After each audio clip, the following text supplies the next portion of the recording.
Hello, I'm Marina Hyde. And I'm Richard Osman. And together we are bringing you a fantastic new podcast from Goalhanger, The Rest is Entertainment. You say fantastic, yet to be proven. It's going to be about TV, film, books, gaming, anything really under the umbrella of entertainment. Celebrity, scandal, gossip.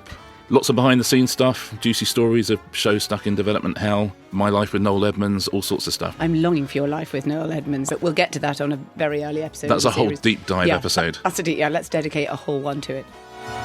The Rest is Entertainment, out now. Follow wherever you get your podcasts. Wars That Shaped the World uses dynamic, immersive audio to depict scenes of warfare. Listener discretion is advised. The entire Gulf has been stunned. It's been greatly shocked by Revolutionary Command Council on Thursday is announcing that the Kuwaiti government has been overthrown.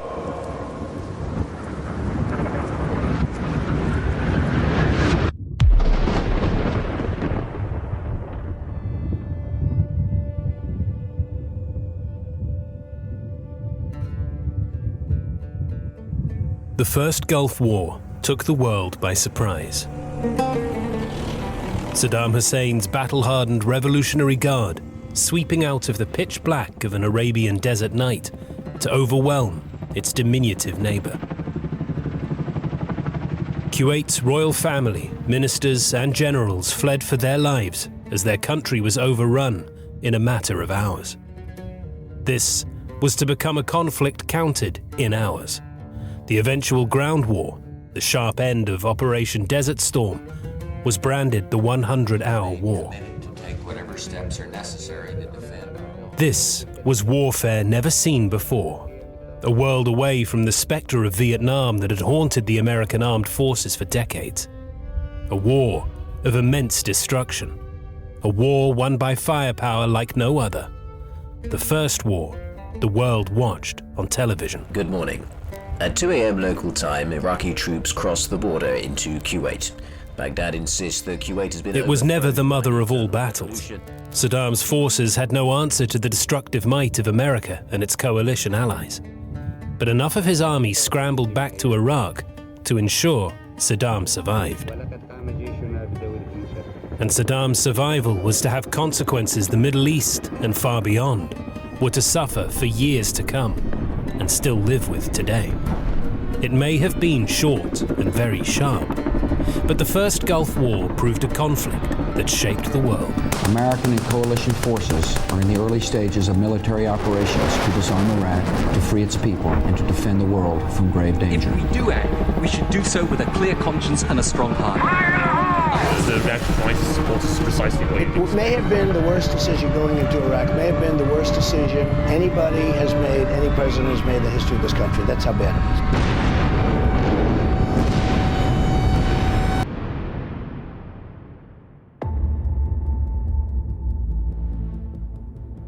This is Wars That Shaped the World.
Слава Україні!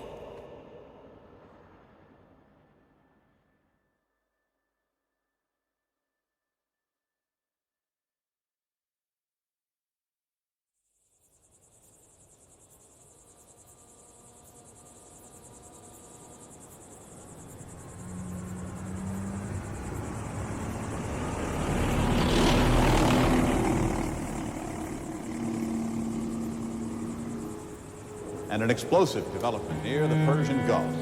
Word that Iraq has invaded the neighboring state of Kuwait, with fighting reported along the border. Residents say that they were awakened by machine guns. None of us can do it separately.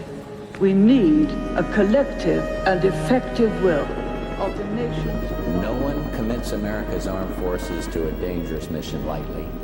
But after perhaps unparalleled international consultation and exhausting every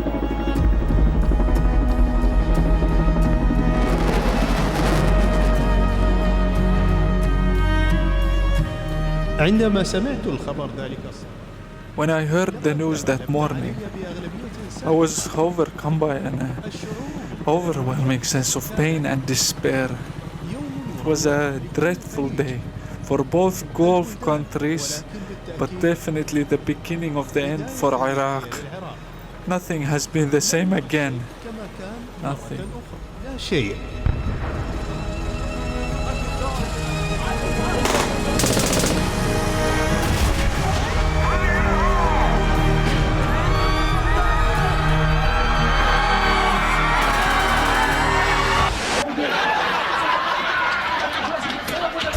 Honey, I'm okay.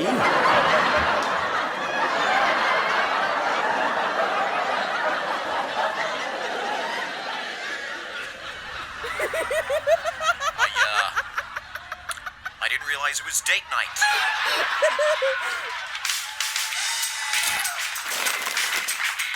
Marked packages of Coca-Cola Classic, Diet Coke, and Sprite.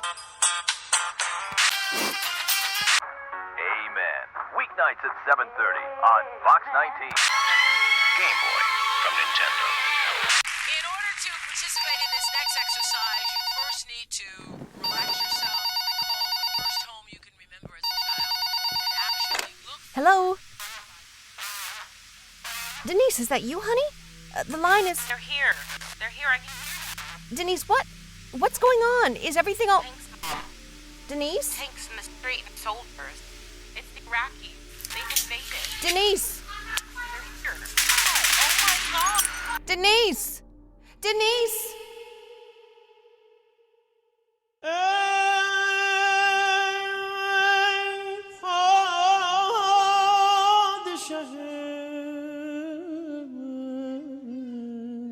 August 2nd, 1990.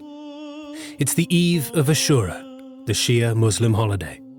In Kuwait City, a festive mood is in the air. Tensions with Iraq that have risen alarmingly, placed quietly aside by the capital city's residents.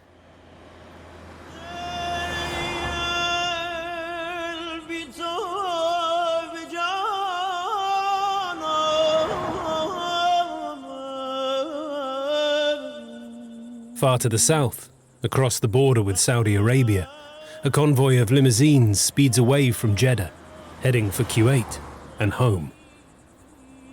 Inside one of the sleek black cars, the crown prince of the small Gulf state, Saad Abdallah al-Sabah, stares into the darkness of the desert. Later, he would tell one of his ministers he'd a bad feeling in his stomach. Talks with an Iraqi delegation had broken up with no progress. The only agreement was for further discussion, due to resume a couple of days later. The Crown Prince knew all too well of the Iraqi armed forces mustering on his nation's eastern border. The tank divisions of the feared Republican Guard, hardened veterans of years of fierce combat with Iran, equipped with formidable Soviet tanks. He didn't think they'd come. Nobody thought they'd come. They wouldn't. Would they? The Crown Prince swallowed hard, rubbed his stomach, and stared into the darkness. Half an hour later, far to the north of the Crown Prince's speeding convoy, a radar balloon rose, as it did each night, over Kuwait's border with Iraq. It wasn't long before it picked up something of interest to its American operators. Iraqi tanks on the move. A warning flashed to the Kuwaiti armed forces and to the Pentagon, but it's already too late.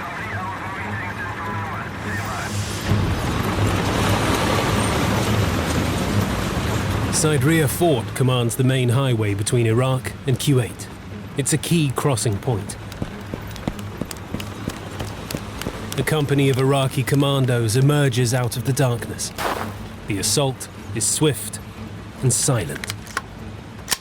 The Kuwaitis are taken completely by surprise.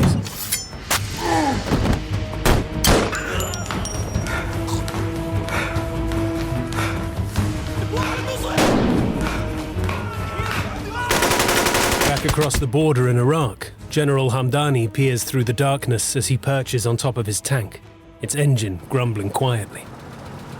He constantly checks his watch. Time is vital. 3 green flares light up the sky. Hamdani grunts in satisfaction. The fort has been taken without casualties. The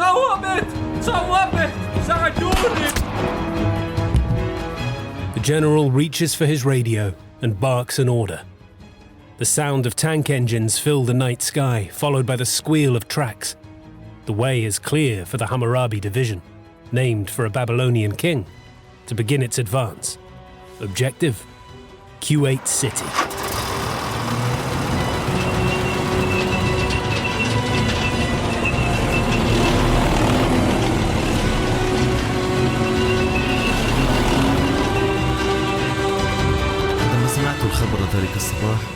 Despite the screeching of our armor and the long, thick belt of dust that obscured the sky above, there was an horrific silence. Our radio was not picking up any signals from our command or any of the other formations. My staff officers began to believe the whole mission was cancelled and that our brigade was the only one on the way to Kuwait City. The Hammurabi were not alone, and soon they were cheering from their tanks as dozens of helicopters roared low overhead, carrying commandos swiftly towards the Kuwaiti capital. The pilots were less happy. In a sign of things to come, the Iraqi invasion plan had not been well briefed, let alone practiced by their forces. The whole Iraqi army had no idea we were going to Kuwait. We generals weren't part of the planning. We heard about it over television. It was Saddam and a small group who made this decision.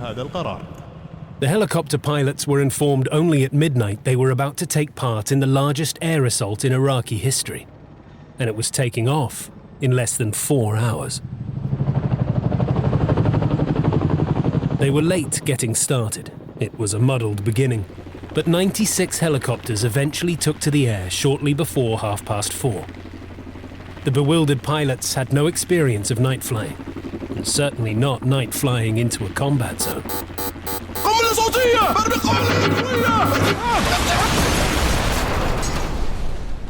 There were numerous collisions. A number more flew into power lines. A handful were shot down by Kuwaiti Mirage fighters.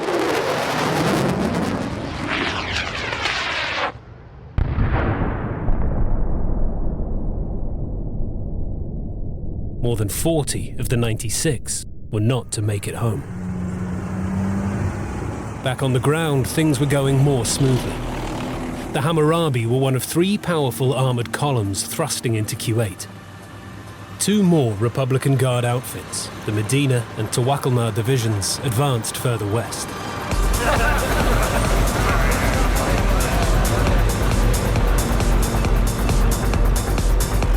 The Kuwaitis, for all the warning signals, were taken completely by surprise. By the time the Crown Prince and his staff reached their headquarters and gathered their generals, their forces were already engaging the invaders. Heavily outnumbered, there was little they could do. Here and there, rearguard actions delayed the advance. But not for long. The Iraqis overwhelmed the scattered defenders of the key Mutla Ridge and pressed on towards the capital. Ahead of them, Kuwaiti commanders scrambled to assemble men and equipment. Soldiers were swiftly pressed into roles they'd never trained for, notably as tank crew, to fill the gaps left by those on holiday. Nobody was sure what was going on. It was very confusing.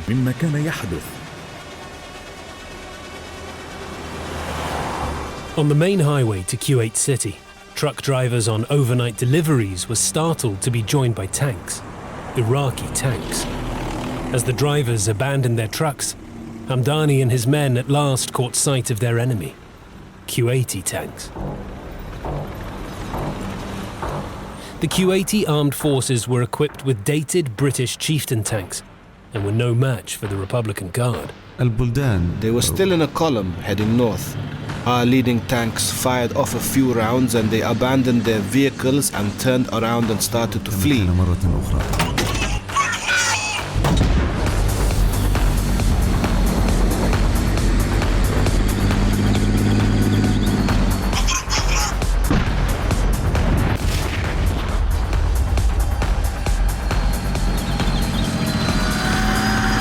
At 4 a.m., Dr. Al-Ghanayem, a minister in the Kuwaiti government, stood on the rooftop terrace of his home in a suburb of Kuwait City. By dawn it was clear they were coming. We could hear machine guns, gunfire. They were coming and we had nothing to stop them. As Dr. Al-Ghanayem listened in growing alarm to the sound of gunfire, deeper in the city, undercover Iraqi agents were taking to the streets armed with machine guns. They'd infiltrated into Kuwait over the preceding weeks. Confusion spread across the capital.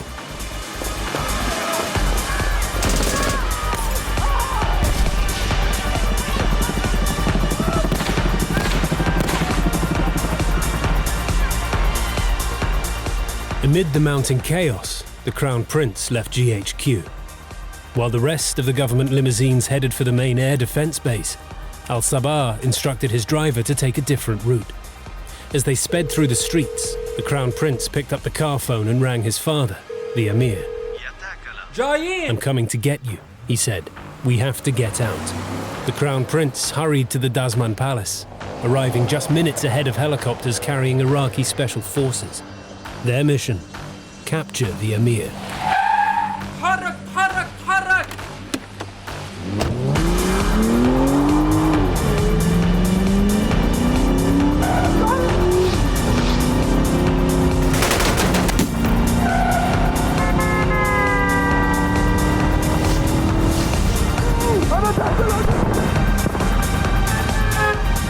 They escaped by less than 5 minutes.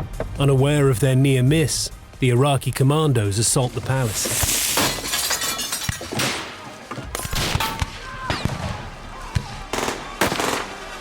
In the firefight that followed, Fard al-Ahmad, the Amir's brother, is shot in the head and killed.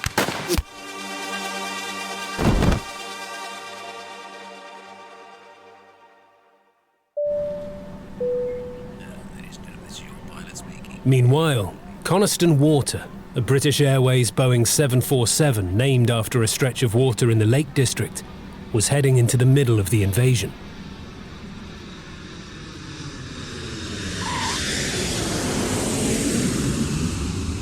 BA-149 landed at Kuwait International Airport in the early hours, a scheduled break for the flight from Heathrow to Kuala Lumpur.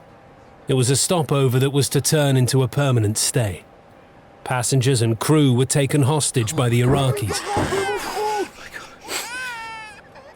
The women and children were released at the end of August.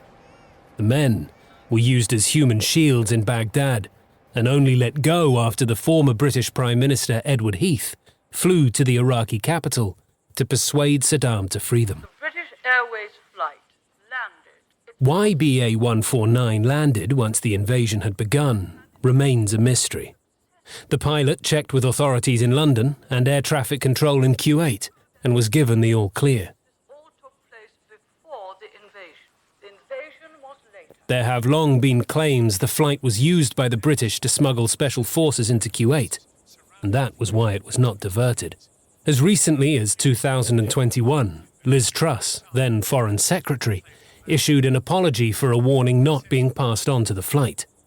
She also insisted there were no special forces on board. To getting them into Kuwait put lives at risk. Many remain unconvinced.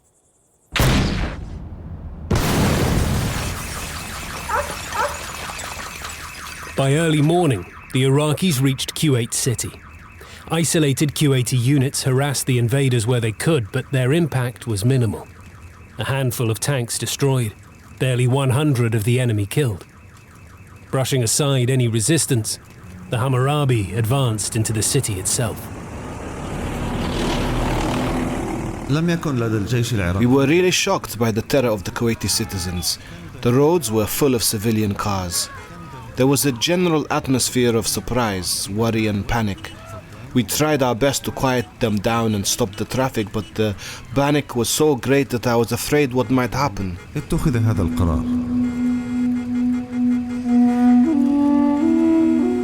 Soon, Hamdani faced another problem. He was running out of fuel. The original Iraqi plan was for the invading forces to refuel at Kuwaiti petrol stations. Only these were now clogged with panicked locals. Fuel pumps, cash points, and any open shops were quickly besieged by residents.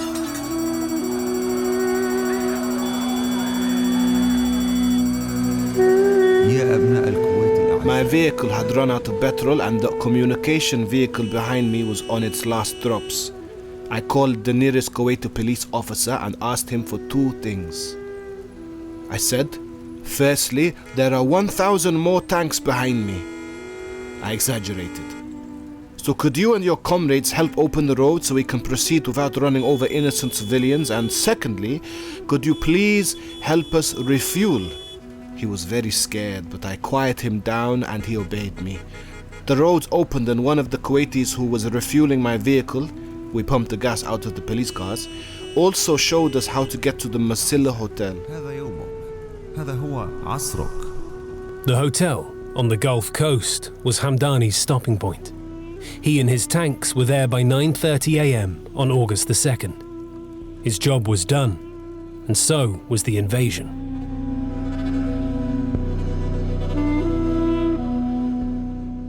The Nebuchadnezzar division had taken much of the rest of Kuwait City, although a dogged rearguard action by the outgunned and outnumbered Kuwaiti forces delayed the Medina division in their task to sweep down the coast south of the capital. It meant much of the Kuwaiti military and many civilians were able to escape to Saudi Arabia.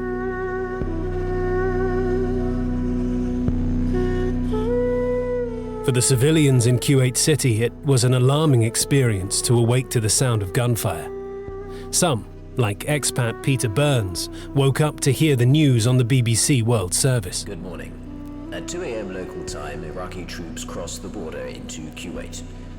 Others on Radio Kuwait's Arabic service, and some even tuned in to hear Baghdad Radio announce the government of Kuwait had been overthrown, and the new government had invited Iraqi soldiers in to keep the peace. This is Radio Baghdad, the broadcasting service of the Iraqi Republic. Welcome, dear listeners, to our special program. Peter Burns hurried over to his friend's house. I went to Henry's, started banging on his door. I was shouting, "The Iraqis have invaded. We've got to get some money and some food. The Iraqis have invaded." I was hammering on his door. We then went straight to the supermarket to buy tinned food. We filled empty bottles with water and I sent my wife to go get some money. She took out the maximum, 500 dinar. Among the terrified civilians scrambling for food, water and cash, Iraqi troops rounded up Kuwaiti policemen and any members of the government they could find.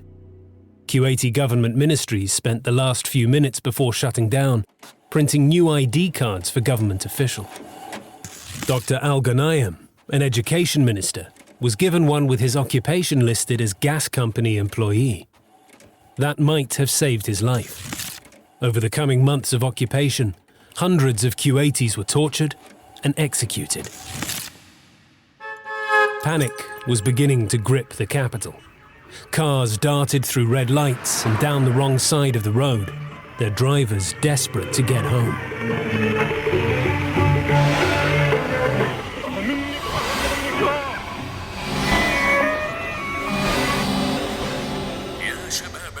Just after 7 a.m., Kuwaiti radio came to life. It had been off-air since the invasion began.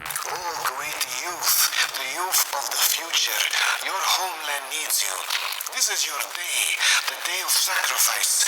Respond to the General, the people of Kuwait urge you to save them from this barbaric invasion. Shops were looted by the invaders. Iraqi tanks drove recklessly around the city.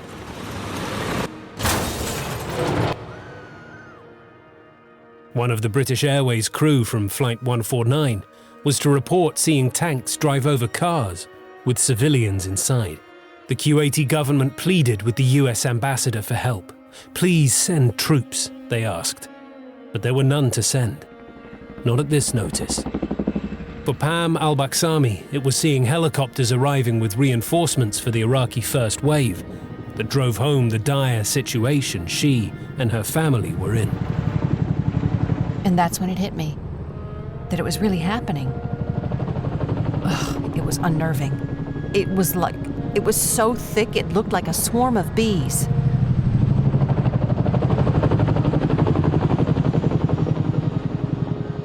Soon, there was another shock for Pam al-Baksami.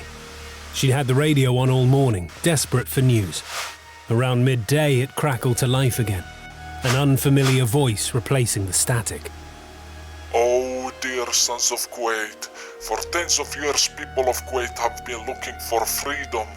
The people of Kuwait are part of the Arab nation. Oh, dear sons of Kuwait, this is your day. This is your era. The radio station has been captured by the Iraqis. They are everywhere. Sounds of explosions and gunfire echo through the morning and into the afternoon. The resistance is nearly done. Several Kuwaiti units retreat to the safety of neighboring Saudi Arabia, joining the government and ruling family.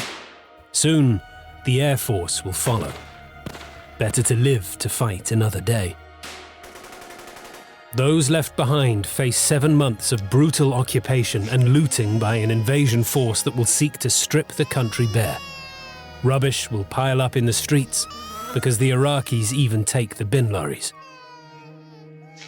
In the here and now, Kuwaitis huddle in their homes, fill bathtubs with water, anything they can think of for an unthinkable future.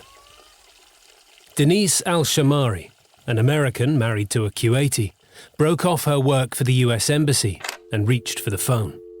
Her thoughts are of home. She rings her mother, desperate to hear her voice. Denise, what? But not for long. What's going on? Is everything all... The international lines are cut mid-call. Kuwait is now cut off.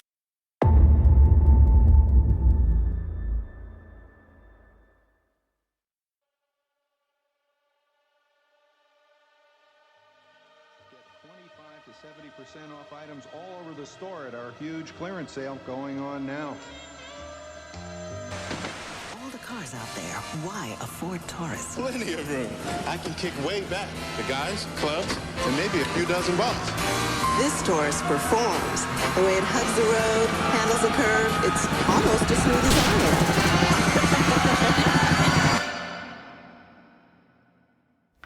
am. Hello, I'm Bernard Shaw. Human beings on this planet began the last decade of the 20th century with hope. The guns of war were silent. Iran and Iraq, exhausted by 8 years of fighting, had staggered to a peace each side could live with. Relations between Moscow and Washington had so thawed that people dared to believe 差損に対応して円建ての拠出を上下することはできない。したがって平和維持活動 An invasion, years in the making, is effectively done in a day. It took the Iraqi invasion force 12 hours to seize control of their neighbor. It set the tone for a war that was to contain relatively few hours of actual combat, but still inflict immense devastation. It was a chilling demonstration of the awful destructiveness of modern warfare. historic hatreds and the strategy surrounding the Gulf crisis that became the Gulf War.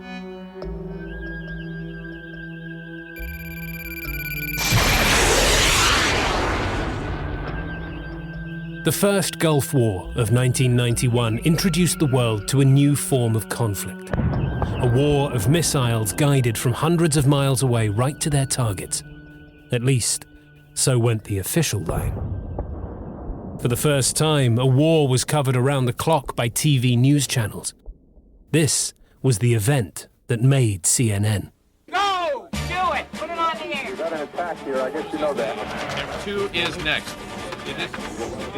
Now going back to Baghdad. I need Amman, I need Saudi Arabia. Cable news network had been a fringe player in the media world. After the Gulf War, it was center field. Goodbye for all of us at CNN. Goodbye. It was the first tech war. Stealth planes and smart bombs entering public consciousness, yet still featured one of the largest tank battles in history. Numbers are difficult to pin down, but some historians claim it had more tanks than at Kursk in 1943, an engagement regarded as the biggest ever armoured battle. It was also predicted to be the last tank battle, but events in Ukraine have shown how difficult it is to foresee history in general, and military history in particular. Certainly the British and US forces who were to be swiftly deployed in the Gulf had no idea what was coming their way.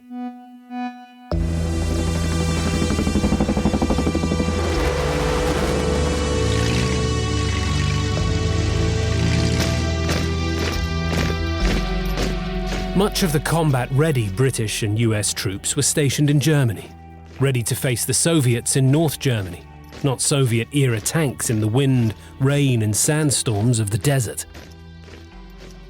Deployed against them would be the fourth largest army in the world, an Iraqi army which, so US and British intelligence informed their governments, was well equipped, in particular with Soviet T-72 tanks, and its air force with state-of-the-art French Mirage fighter bombers. It was an armed forces with significantly greater combat experience. Many of the officers and men of the Republican Guard had fought their way through 8 years of war with Iran. A few of the British had been through the Falklands War, a conflict that could hardly have been more different to the one facing them now. Have I made myself clear? Many US commanders did have battlefield experience, but that was in Vietnam, a disaster that continued to haunt the US military. The shadow of Vietnam loomed large in military and political minds. Colin Powell, the head of the Joint Chiefs of Staff, so the most important man in the US military, had done 2 tours as a junior officer, being decorated for bravery on the second after he survived a helicopter crash and pulled wounded men from the wreckage. Vietnam was a definitive military event in our lives and careers. It informed Powell's decision-making from day one of the crisis in the Gulf, as he sat down to plan the US military's response. Vietnam is running through my mind very much. Perhaps I was the ghost of Vietnam, and I think as the senior military advisor to the President of the United States, it was my responsibility not only to provide for military options, but to help them shape clear political objectives for the military to help achieve. There have been cases in the past, particularly in the Vietnam period, when senior military advisors didn't force civilians to make those kinds of clear choices. And if it caused me to be the skunk at the picnic, take a deep smell. The Vietnam factor had one other key influence on the Iraqi dictator. Saddam Hussein believed Vietnam had had a lasting impact on the US, politically and militarily. He presumed it would limit their response to his actions. They would not want to get bogged down in another messy war a long way from home.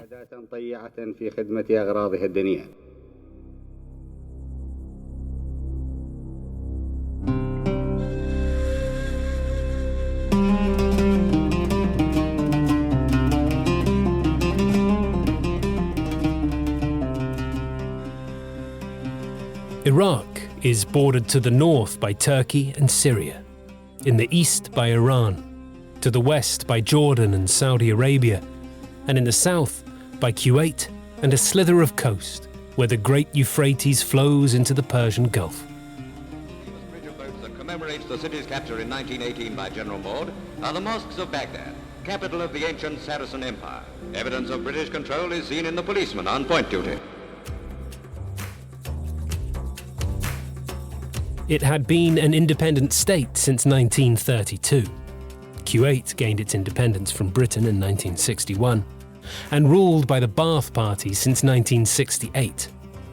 Saddam snatched the presidency in 1979 and had held it with increasing brutality, with the enthusiastic support of his military. Saddam Hussein always talked about Great Iraq. Great Iraq meant that Iraq should become the strongest country in terms of the army, the economy, and the politics, and he always looked to expand.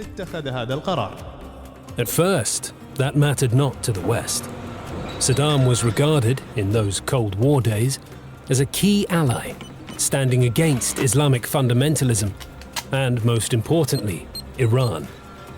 The US was happy to adopt the my enemy's enemy is my friend approach to finding an ally in the oil-rich Middle East, as outlined by Brent Scowcroft, George Bush's national security advisor. We had no illusions about the character of this man at all, but we did not see him necessarily as having serious unrequited aggressive aims. We thought it was useful to try and show him we bore him no particular ill will, and were prepared to have normal kind of relations with him that would at least be commercially advantageous to both sides. The price of oil goes up and down, and we don't know why. We have no control over these forces. With Saddam seen as friendly, and blind eyes turned to his regime's brutality, France, the UK, and other Western nations were happy to sell arms to a dictator happy to buy them. These weapons were used by Saddam in the 8-year war with Iran that began in 1980, and the initial causes of the Gulf War are found here. As so often, the roots of one war are found amid the wreckage of a previous conflict. The Iran War wrecked Iraq's economy and threatened to undermine Saddam's regime fatally. This is all about Saddam. صدام حسين كان يتحدث عنه دائما. Saddam wanted to know if we were for or against him. He once said, "If my arm were against me, I'd not hesitate to cut it off." He executed anyone he suspected of disloyalty. General Wafiq al-Samari was head of Iraqi intelligence. He was hot-tempered, always tense. You know, his psychological composition was built on suspicion. He was restless. Listen, it's very important you know something about Saddam's character. We know him because he lived with us. He was a very evil person as early as his childhood. He always resorted to terrorist method and tactics. Yes? Anyway, he's a very persistent person. He has the capability to work continuously, but quite often you see him very dense and tight, particularly when the circumstances are pressing. The circumstances in the aftermath of the inconclusive Iran-Iraq war were pressing indeed. In 1980, Iraq had more than $30 billion in forex reserves. 8 years later, it owed $100 billion and now had an infrastructure needing billions more to repair the damage of the best part of a decade at war. $17 billion were owed to Kuwait alone. $350 Swiss. As the price of oil tumbled, a fall assisted by the policies of Kuwait, among others, Saddam's position came under threat. Iraqi politics had long been brutal. The Iraqi regent was torn to pieces by a mob in 1958. Saddam's response was yet more repression.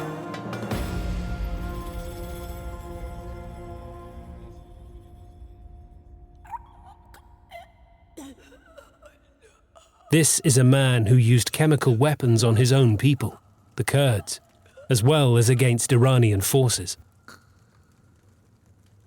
In the 2 years after the end of the Iran War, Saddam survived 4 assassination attempts. So come 1990, he was in a desperate position, home and abroad. The economy was shot, allies disappeared or disappearing, disaffection at home. All Saddam had left was his army, and they needed paying. Iraq's army had a strength of around 1 million men before conscription.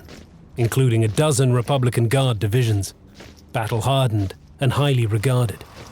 It had around 6,000 tanks, mostly Soviet T-55s and T-72s. Its infantry was equipped with the Kalashnikov AK-47, which performed better in desert conditions than the British SA-80, which kept jabbing.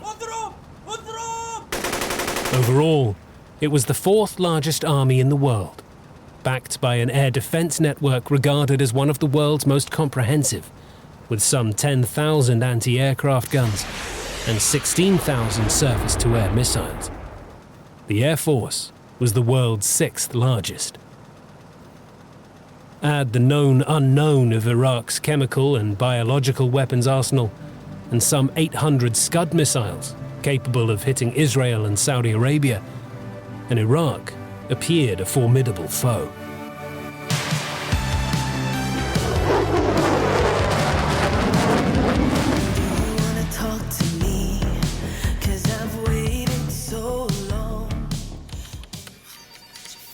Certainly Western intelligence agencies thought so, although not all were convinced.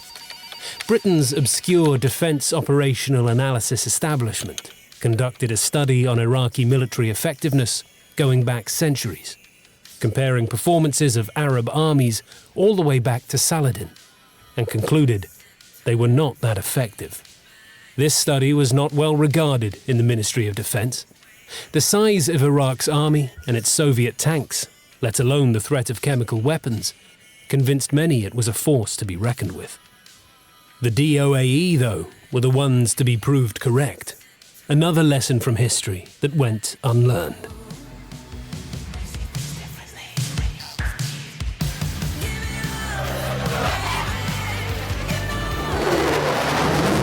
There were other unheeded lessons ahead of Iraq's invasion. Even the build-up of forces on the Iraq-Kuwait border was shrugged aside as merely Saddam grandstanding as he quarreled with Kuwait over debt and oil. He claimed the Kuwaitis had sunk oil wells under the border to steal from Iraq's oil fields. In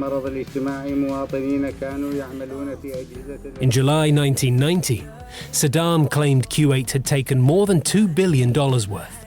He demanded an aid package and the cancellation of wartime debt. At the same time, he moved Republican Guard units to the border. By 19th of July, some 40,000 troops were in position. The Kuwaitis decided it was simply posturing, and even downgraded the alert to their border forces. In public, Kuwait pushed back, denying all Iraq's allegations and asserting they would never give in to Iraqi threats.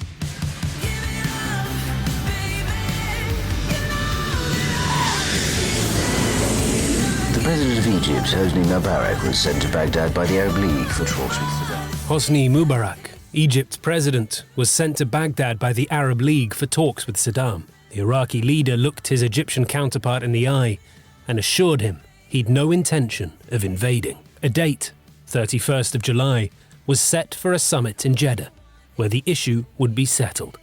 Mubarak returned home convinced there would be no war, and he was not the only one.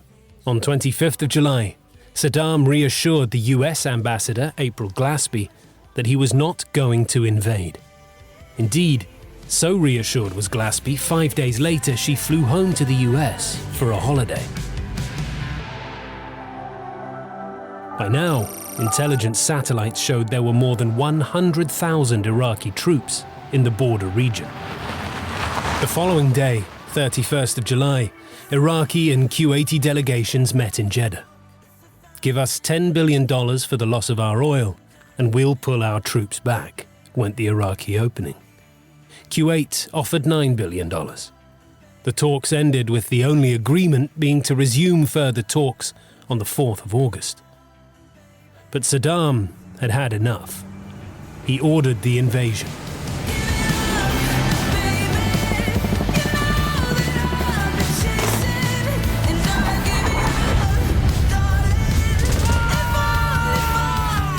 In the early hours of the 2nd of August, 2,000 tanks led 100,000 soldiers into Kuwait. Within 12 hours, it was all over. The royal family and the government led the flight to Saudi Arabia. Tariq Aziz, Iraq's foreign minister. وكان شديد المزاج. The Kuwaitis acted in an arrogant, irresponsible, and provocative manner, and that led to the deterioration of the situation. You have to punish those who are threatening you. This is normal in international conflict. When you are sure that somebody is near to you and he is being used by others against you, you have to do something against them. It stunned the Arab world. In fact, it embarrassed the Arab world. Egypt's Mubarak in particular for having taken Saddam's assurances at face value. The wider world too had been caught looking the other way. For all the clues, nobody saw it coming. Britain's Prime Minister, Margaret Thatcher, pushed President Bush for a forceful reaction. Britain had guaranteed Kuwait's sovereignty against Iraqi aggression since its independence in 1961. And in Thatcher's eyes, that promise stood. Thatcher was toiling at home. Her premiership did not have long to go. Order! Order! Well, the Prime Minister must have a chance to answer. Did she see the chance of another Falklands-esque revival of her own fortunes? Thatcher was in the US at the time, meeting with President Bush at Camp David, and her determination to fight fire with fire helped make up Bush's mind. It was like two soulmates finding each other. They found from the very first words they were on the same wavelength, that this was a tremendously serious event, that it could not be tolerated, and something had to be done. And then they just talked at each other with great rapidity about what had to be done. On Sunday, the 14th of August, Bush returned from Camp David, buoyed by his meeting with Thatcher. This will not stand. This will not stand, this aggression against Kuwait. I've got to go.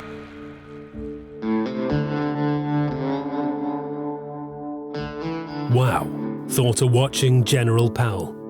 The president's response had taken his own team by surprise, but it sent a clear message not only to Powell, his chief military man, but to the rest of the world. Now, they knew what was coming Saddam's way. Over the next few weeks, Bush was to often compare Saddam to Hitler, and there was a particular reason for this, according to Brent Scowcroft, his national security advisor. The president was reading a massive book about the Second World War and had just gotten to the bit about Poland. I think, in his own mind, he demonized Saddam Hussein, and it's not hard to do. This was not an attractive person, and when reports came in about the way Kuwait was being treated, or just the way Saddam treated his own people in different circumstances, it took on a good versus evil kind of quality to it. On the 6th of August, the United Nations passed Resolution 661 and imposed sanctions. What next? Diplomacy or force? The Soviet Union and Japan had strong economic links with Iraq, but the Soviet Union was a dying power. The US was the sole global superpower, and Bush pressed for force. The UK, France, Egypt, Pakistan joined the US, and others soon followed. The moral argument was made repeatedly, but oil mattered. With Kuwait in his position, Saddam controlled 20% of the globe's oil and was threatening Saudi Arabia's 20% share too. The thought of Saddam controlling 40% of the world's oil was terrifying for the US. At the heart of this was naked aggression against an unoffending country. That was the firm and legal position. But what gave enormous urgency to it was the issue of oil. Yes, that transformed it.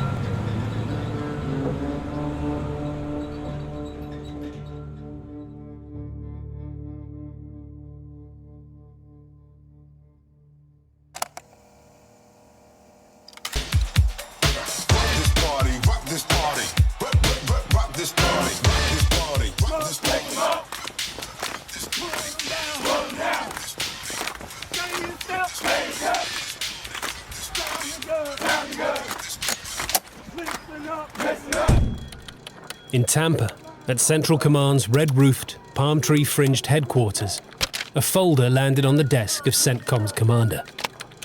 General Norman Schwarzkopf was surprised but pleased to see it. In a command focused on the Cold War, Plan 1002-90 was something else. It had been put together some years earlier just in case the US needed to defend the Saudi oil fields from an aggressor. And here they were. But there was a significant barrier to scale before the plan could be put into operation.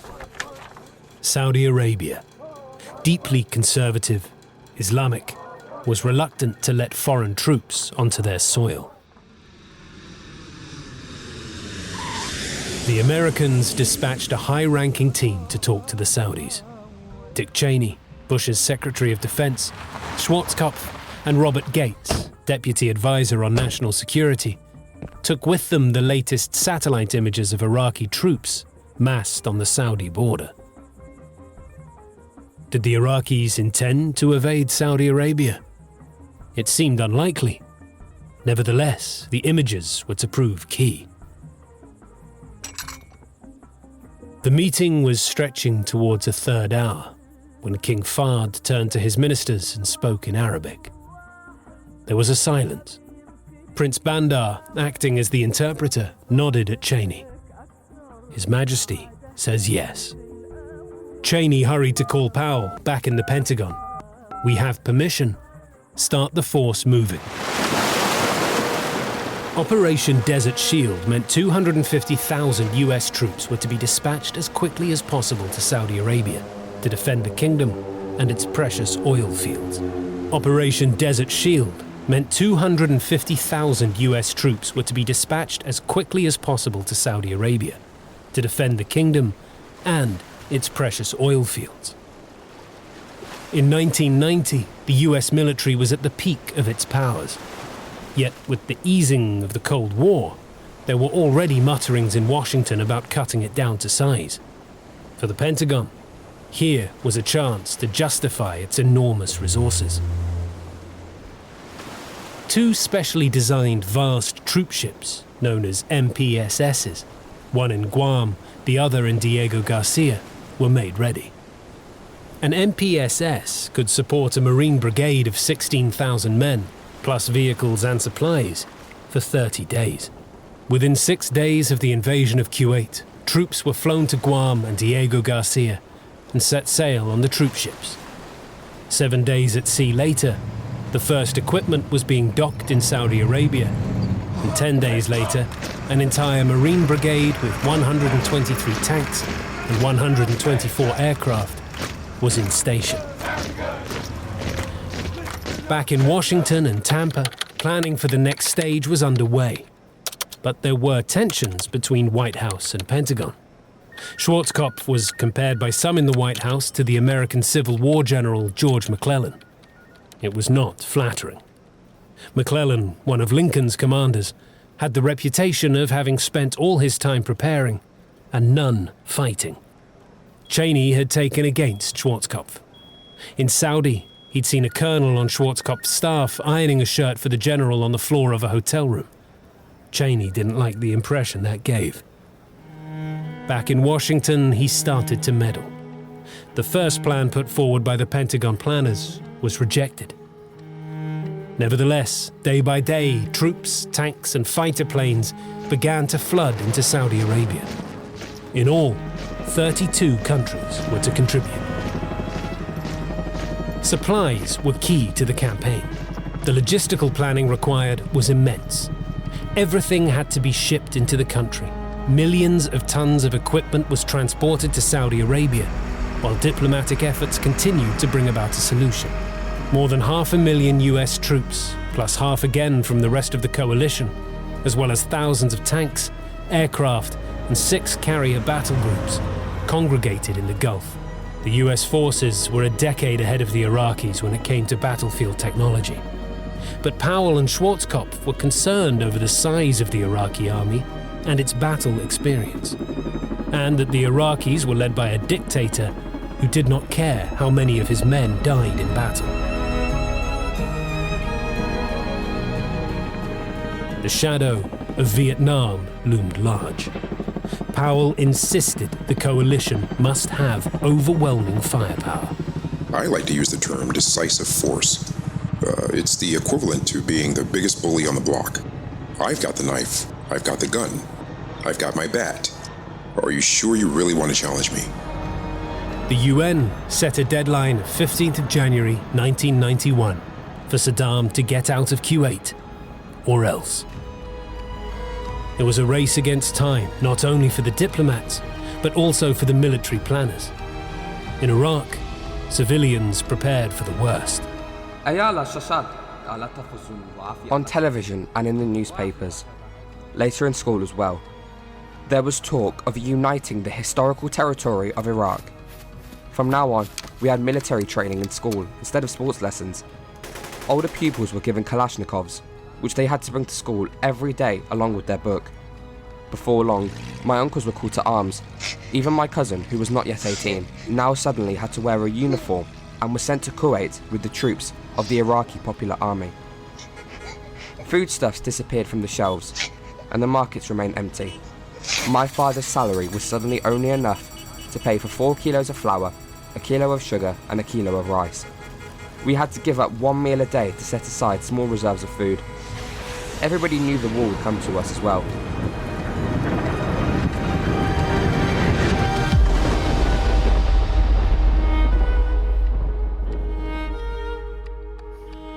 The deadline passed, and Saddam's forces remained resolutely on foreign soil. Kuwait remained under occupation. It was time for Operation Desert Storm.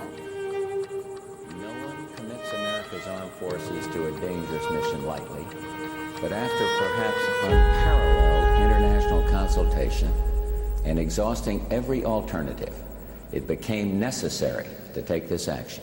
And let me tell you why. Less than a week ago, in the early morning hours of August 2nd, Iraqi armed forces, without provocation,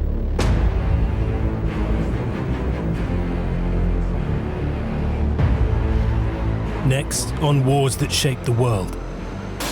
We got to about 15, 20 meters, still firing and moving. There's all this adrenaline. You're shouting at the people, telling them we're going to go forward. There's people who are dead, people who are wounded. People cry, people scream, people beg, because they think you're going to kill them. That you're going to go up and execute them. People beg.